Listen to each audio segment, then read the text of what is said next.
राधे राधे दोस्तों, आज के वीडियो में आप सबके साथ शेयर कर रही हूँ संकटा माता की पूजा विधि। किस प्रकार से संकटा माता की पूजा करनी चाहिए इस वीडियो में आपको देखने को मिलेगा। संकटा माता की जो कथा है या जो संकटा माता की पूजा है वो तब की जाती है जब कोई संकट आता है। मान दिया जाता है कि माता रानी सब कुछ ठीक कर दो, हम संकटा जो है वो खिलाएंगे। तो जो आपकी एक तरीके से समस्या है, जो परेशानी है वो समाप्त हो जाती है और उसके साथ ही साथ जो संकटा माता है वो खिलाई जाती हैं। तो जो पटा होता है, लकड़ी की जो चौकी होती है, उसमें जो संकटा है वो बनाए जाते हैं घी और सिंदूर मिला के, और फिर उनका पूरा श्रृंगार जो है वो किया जाता है। अपने घर की परंपरा के अनुसार जो 5 या 7 सुहागन स्त्रियां हैं वो बुलाई जाती हैं और कहीं दही जलेबी तो कहीं पुए तो कहीं पे मिठाई जो है वो खिलाई जाती है। वो अपने घर की परंपरा के अनुसार जैसा जिसके यहाँ होता है, सबका नियम पूजा जो है वो थोड़ी सी अलग होती है। तो यहाँ पे मैंने जो चौकी है वहाँ पे संकटा माता जो है वो बना लिए हैं और इनकी ही पूरी विधिवत रूप से पूजा अर्चना होगी। तो सर्वप्रथम दीपक जलाएं। दीपक जलाने के बाद जो पूजा है वो हम अपनी शुरू करेंगे। तो यहाँ पे जो दीपक है वो जला लिया है और जो पूजा है वो अब शुरू होगी।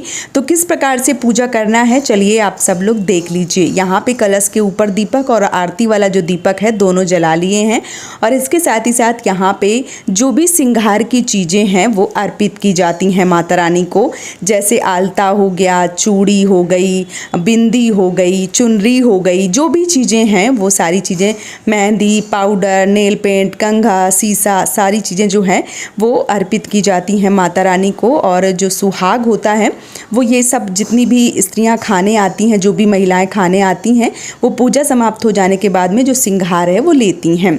तो गौरी गणेश हमारे यहाँ मिट्टी के जो गौर हैं वो रखे जाते हैं और कलश की स्थापना करके इस प्रकार से जो पूजा है वो की जाती है। हमारे यहाँ मिठाई जो है वो खिलाने की प्रधानता है। तो यहाँ पे एक जो दोना है वो मिठाई माता रानी के लिए अलग आती है, बाकी जो भी 5-7 जितनी भी महिलाएं होती हैं उन सब के लिए अलग आती है। तो यहाँ पे सारा सामान जो है वो चढ़ाने के बाद में हवन की तैयारी हो रही है। तो एक सरल सा सीधा सा जो हवन है वो किया जाता है। तो उपले के ऊपर कपूर रख के जो आहुतियाँ हैं वो दी जाती हैं। तो जो हवन सामग्री है उसकी 3, 5, 7 आहुतियाँ और जो मिठाई हम खाते हैं या जिस भी चीज़ का भोग लगता है वो जो है वो चढ़ाया जाता है। ऐसा माना जाता है कि जिस भी चीज़ से हम जो संकटा है वो खिलाते हैं तो उसी का भोग लगाने से माता रानी के प्रति जो समर्पण है या भोग प्रसाद है वो स्वीकार हो जाता है। इसलिए जो भोग है वो अग्नि में ज़रूर डालना चाहिए। तो इस प्रकार से सारी जो पूजा है वो की जाती है और जो हवन है वो छोटा सा ज़रूर करना चाहिए। इसके साथ ही साथ जो लोग बहुत ज़्यादा परेशान हैं और किसी समस्या से जूझ रहे हैं या किसी के ऊपर कोई संकट आ जाता है तो एक बार आप मान के देखिए, माता रानी सबकी सुनती हैं और सबकी मनोकामना जो है वो पूरी करती हैं। तो आप लोग भी जो संकटा माता है वो खिला सकते हैं। यहाँ पे संकटा माता की जो आरती है वो हो रही है और जो पूजा है वो इस प्रकार से संपन्न होती है।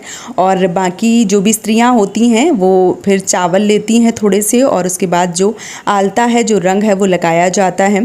तो इस प्रकार से जो भी महिलाएं आती हैं, वैसे पुराने ज़माने में क्या था, सारी श्रृंगार जो है वो जिनके यहाँ खिलाई जाती थी उनके यहाँ किया जाता था, लेकिन अभी ज़माना बदल गया, सब तैयार होके ही आती हैं। बस आलता रह जाता है तो यहीं पे आके लगा लेती हैं आलता। उसके बाद जब पूजन हो जाता है तो जो श्रृंगार है वो ले लेती हैं। तो यहाँ पे जो भी महिलाएं हैं वो सब लगा रही हैं आलता, और आलता लगाने से पहले थोड़े से जो चावल है वो लिए जाते हैं, उसके बाद आलता जो है वो लगाया जाता है। हल्दी जो है वो आलता लगाने से पहले लगाई जाती है। तो यहाँ पे नहीं आप लोग देख पा रहे हैं तो मैं बता दे रही हूँ कि हल्दी जो है वो भी थोड़ी सी लगा के उसके बाद आलता जो है वो लगाया जाता है। नियम हमारे यहाँ का यही है। इसके बाद संपूर्ण पूजा जो है वो इस प्रकार से हो जाती है। और अब क्या किया जाता है कि जो भी मिठाई होती है, जिस भी चीज़ से खिलाई जा रही है संकटा माता, वो सबको जो खिलाती हैं वो सबको वितरित करती हैं। फिर उसके बाद जब सबको दे दिया जाता है तो जो खिलाती हैं उनको सब लोग मिल के जो प्रसाद है वो देते हैं। तो यहाँ पे सबको प्रसाद जो है वो दिया जा रहा है इस प्रकार से, ये देखिए। और ये देखिए सब लोगों को दिया जा रहा है। यहाँ पे 7 सुहागन जो है वो खिलाई गई नहीं थी, तो 7 लोगों को प्रसाद जो है वो दिया गया था। और इसके बाद जो खिलाती हैं उनको सब लोग मिल के और उनके जो ओली है, कोची है, उसमें डाला जाता है। तो सब ने देखिए हाथ लगाया हुआ है और उनको दिया जा रहा है। तो इस प्रकार से जो प्रसाद है वो दिया जाता है। तो इस प्रकार से उनका जो प्रसाद है वो मिल गया है। अब हम हाथों में थोड़े से पुष्प लेंगे और संकटा माता की जो कथा है वो पढ़ेंगे। आप सुन भी सकते हैं। और उसके बाद कथा हो जाने के बाद में सब लोग इस प्रकार से गौरी गणों इसको सिंगार जो है वो सिंदूर अर्पित करते हैं और अपनी मांग में लगाते हैं। जो भी चीज़ें, बिंदी हैं, चूड़ी हैं, सिंदूर है, पान है, जो भी चीज़ें हैं वो सारी चीज़ें सारी सुहागन जो है वो सिंगार के रूप में लेती हैं और माता रानी से विनती करती हैं कि मैया सबका सुहाग जो है वो अखंड रखना और सबके जीवन में सुख समृद्धि आए, शांति आए, किसी के ऊपर कोई भी मुसीबत जो है वो ना आए। इस प्रकार से मैया से निवेदन जो है वो किया जाता है। तो यहाँ पे जितनी भी महिलाएं हैं वो सब एक एक करके बारी बारी से एक तरीके से मैं बताऊं कि एक चक्र जैसा चलता है, जैसे सुई की दिशा होती है वैसी। ऐसा नहीं है कि कोई कहीं से भी उठ के उठा ले, ऐसा नहीं है। जो सही नियम है या जो सही तरीका है, जिस प्रकार से महिलाएं बैठी हैं उसी प्रकार से दिया जाता है सबको और प्रसाद, और उसी प्रकार से सिंगार जो है वो लिया जाता है।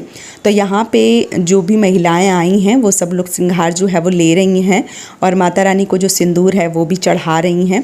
तो बहुत सौभाग्यशाली होते हैं वो लोग जो संकटा माता जो है वो खाते हैं। और संकटा माता की पूजा में अगर किसी का चना जो है वो आता है, क्योंकि चने से निमंत्रण किया जाता है, तो अगर किसी का चना आपके पास आता है तो कभी भी आपको इनकार नहीं करना चाहिए। आपको जो संकटा माता है वो ज़रूर खाना चाहिए। और जब आप संकटा माता खाएँ तो आपको जो भी मिठाई मिलती है, कहते हैं कि जो सबसे पहले मिठाई खा लेता है वो सबसे ज़्यादा उत्तम माना जाता है। तो अगर आप खा लेते हैं ये सर्वश्रेष्ठ है। और कोशिश करिए कि पूरी मिठाई जो है वो आप खा लें। ऐसा ना करें कि जो मिठाई है वो आप छोड़ दें, मिठाई आपको खा लेनी चाहिए। और माता की जो एक तरीके से विनती है या माता की जो कामना है, माता के नाम की जो कामना है वो आपको पूरी जो है वो ज़रूर करना चाहिए। तो अगर आपके जीवन में कभी कोई परेशानी, भगवान ना करे कि किसी के जीवन में कोई परेशानी आए, अगर आती है तो आप माता की पूजा जो है वो मान सकती हैं। और इसी प्रकार से जो सुहागले हैं वो भी खिलाई जाती हैं। सुहागले लोग अपनी खुशी में खिलाते हैं और किसी का कोई काम बन जाता है तो खिलाते हैं, लेकिन संकटा माता संकट आने पे जो है वो खिलाई जाती हैं। तो इस प्रकार से हमारी दीदी हैं, उन्होंने संकटा माता की पूजा की थी। तो हम सब साथ में ही संकटा माता जो है वो किए थे मम्मी के घर में, मेरी जो माँ हैं उनके घर में। तो इस प्रकार से हमने सबने संकटा माता की पूजा की, कथा सुनी और श्रृंगार लिया, मिठाई खाई और काफ़ी अच्छा लगा माता रानी की पूजा जो है वो करके। तो आप लोग भी इसी प्रकार से सरल तरीके से जो पूजा है वो कर सकते हैं। बहुत तामझाम नहीं है, सरल पूजा है, आप करके माता रानी को प्रसन्न जो है वो कर सकते हैं। आप सबको वीडियो पसंद आया है तो कमेंट बॉक्स में जय संकटा माता ज़रूर लिखें। और आप सब लोग जुड़े रहिए पूजा पाठ और समस्त जानकारी के लिए। ये वीडियो यहीं पे समाप्त करूँगी दोस्तों। जय संकटा माता, राधे राधे।